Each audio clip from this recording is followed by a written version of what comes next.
हे दोस्तों, good morning, good afternoon, good evening. मैं Shakir Shafi, founder right mister stock market institute. आज की इस डिटेल वीडियो में हम बात करेंगे कैसे सेक्टर रोटेशन काम करता है, कैसे हम सेक्टर रोटेशन में वो शेयर्स फाइंड आउट कर सकते हैं जिस शेयर से पोटेंशियली रिटर्न बहुत ज्यादा बनते हैं, कैसे मार्केट में पैसा शिफ्ट होता है। तो जैसे कि हम देखते हैं कि क्या है, हर सेक्टर हर दिन सेम वे में परफॉर्म नहीं करता है। मतलब आज एक सेक्टर परफॉर्म कर रहा है, कल को दूसरा सेक्टर परफॉर्म कर रहा है, कल को तीसरा सेक्टर परफॉर्म कर रहा है। तो अभी जो देखो मार्केट एक बहुत बड़े करेक्शन से रिकवरी हुई, क्या सारे सेक्टर सेम पेस में रिकवरी करे? नहीं ना, कोई भी रिकवरी नहीं। मतलब ज्यादातर फाइनेंशियल सेक्टर या रियल एस्टेट या रियलिटी सेक्टर ये रिकवरी करे। वहां कुछ सेक्टर ऐसे हैं जो अभी रिकवरी नहीं कर पाए, जिनमें पोटेंशियल है कि वो रिकवरी करेंगे। अब इस पूरे सेक्टर रोटेशन को हम समझें कैसे पैसा रोटेट हो रहा है। तो चलो इस डेडिकेटेड वीडियो में मूव करते हैं। चलो मैं अपनी लैपटॉप की स्क्रीन आपके साथ में शेयर करता हूं। चलो इस स्क्रीन में मैं आपको बता देता हूं। तो चलो ये तो जैसा कि आप देख रहे हैं, मैंने अपनी स्क्रीन आपके साथ में शेयर करी। स्क्रीन में सबसे पहले निफ्टी 50 का एक वीकेंड एनालिसिस में हम मूव कर रहे हैं। वीकेंड आज स्टार्ट होता है, थर्सडे का दिन है, थर्सडे 3 जुलाई 2025 को।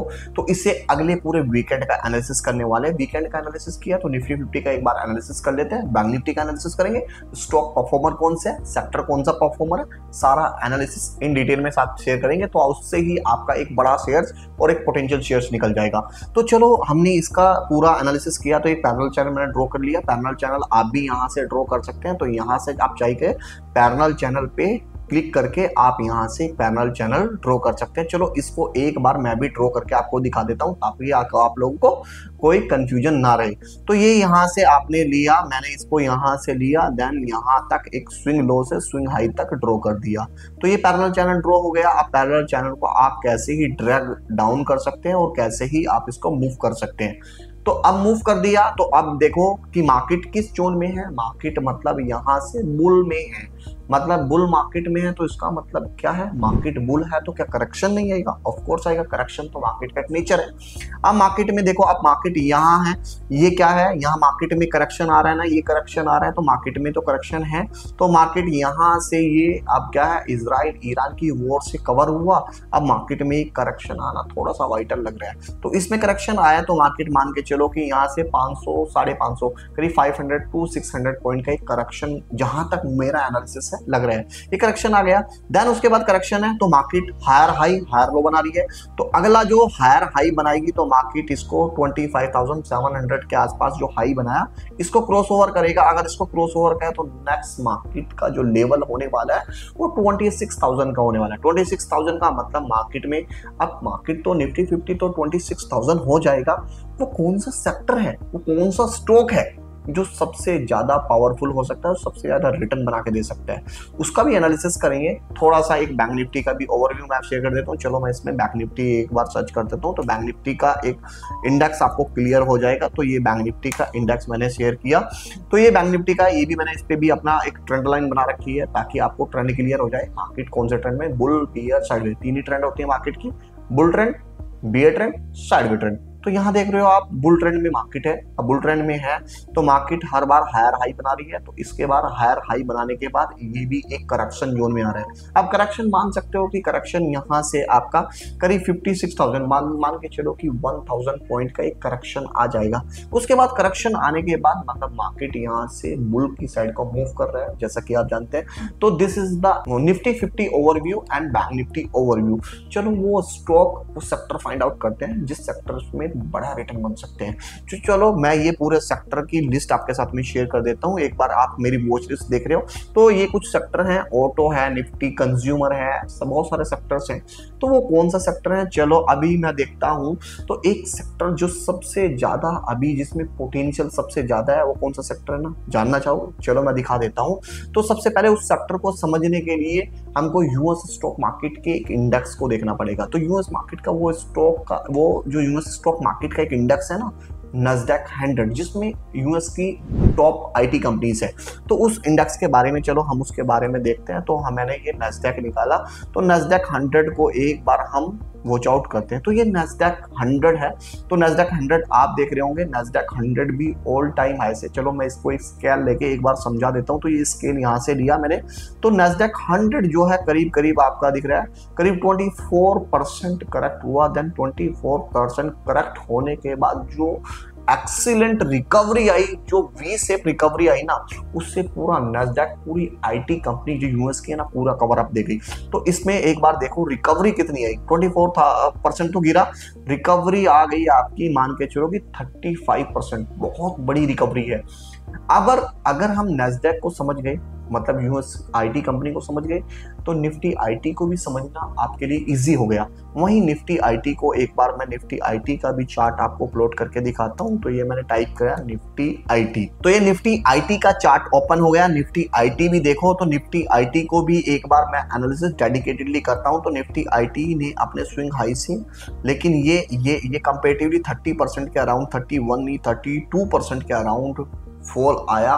बट इतना फॉल आने के बाद वहां की कंपनी तो रिकवर करी, वहां का इंडेक्स तो रिकवर कर रहा, बट ये हमारा आईटी कंपनी कितना रिकवर करा, चलो इसकी रिकवरी भी एक बार देखते हैं। तो रिकवरी करीब 24% की तो रिकवरी आ गई, बट 24% है, बट ऑल टाइम हाई तो क्रॉस नहीं किया। अगर उसने ऑल टाइम हाई क्रॉस किया तो मतलब एक्सपेक्टेड है कि इसमें ऑल टाइम हाई क्रॉस करेगा। तो ये ऑल टाइम हाई क्रॉस करने के लिए इसमें कितना पोटेंशियल है तो देख सकते हैं। तो ये मैंने पोटेंशियल निकाला, करीब है 15 to 20% निफ्टी आईटी का एक रिकवरी का पोटेंशियल है। चलो आईटी तो समझ गई मैं, आईटी में आईटी सेक्टर बूम कर सकता है, बट आईसी में वो कौन सा स्टॉक स्पेसिफिक है जो सेक्टर में बूम कर सकता है, जो सबसे ज्यादा कंट्रीब्यूट कर सकता है आईटी सेक्टर को, उस स्टॉक को भी एक बार फाइंड आउट करते हैं। चलो एक बार अपने स्क्रीनर पे आपको लेके चलता हूं। तो अपने स्क्रीनर पे लेके चलता हूं, तो ये मेरे पास, मैं अपने स्क्रीनर की साइड को मूव करूं तो मैं इसको ऑटो को यहां से रिमूव कर देता हूं, निफ्टी आईटी को यहां प्लॉट कर देता हूं। तो निफ्टी आईटी को मैंने प्लॉट किया, तो निफ्टी आईटी में कुछ सिलेक्टेड शेयर्स हैं जो आज मैं ये शूट कर रहा हूँ, उस टाइम भी ये शेयर्स मूवर हैं, मतलब ये गेनर है। तो जैसे कोफोर्ज है, विप्रो है, इन्फोसिस है, एलटीआई में, टेक महिंद्रा, बहुत सारे हैं, परसिस्टेंट है, बट इसमें से कुछ सिलेक्टेड सेक्टर हैं। चलो मैं एक बार आपको कोफोर्ज को भी एक बार रिव्यू करके बता देता हूँ। तो ये मैंने कोफोर्ज टाइप कर देता हूं, तो कोफोर्ज का एक बार चार्ट देख सकते हैं। कोफोर्ज का देखोगे तो पूरा रिकवर कर गया, मतलब जितने परसेंट करेक्ट किया था ना, पूरा रिकवरी दे गया। वहीं अगर मैं देखो तो इसमें थोड़ा सा पोटेंशियल मतलब कम हो जाता है, क्योंकि इसने वी शेप कंप्लीटली रिकवरी दे दी, मतलब चल सकता है बट थोड़ा सा पोटेंशियली कम हो जाता है। चलो वहां दूसरे स्टॉक को भी एक बार एनालिसिस करते हैं, वहां चलो देखते हैं एक बार इन्फोसिस को। तो इन्फोसिस सेक्टर, अब इन्फोसिस में भी देखो, इन्फोसिस ने एक बार ड्रैग गिरने के बाद, बड़ा करेक्शन लेने के बाद थोड़ा सा रिकवरी आई, बट अभी ऑल टाइम हाई से कभी दूर है। तो ऑल टाइम हाई को जाने के लिए इन्फोसिस को कितना मूव करना पड़ेगा, तो इन्फोसिस को मूव करने के लिए अभी 21%, मतलब मान के चलो कि 15-20 से परसेंट के आसपास पोटेंशियल है।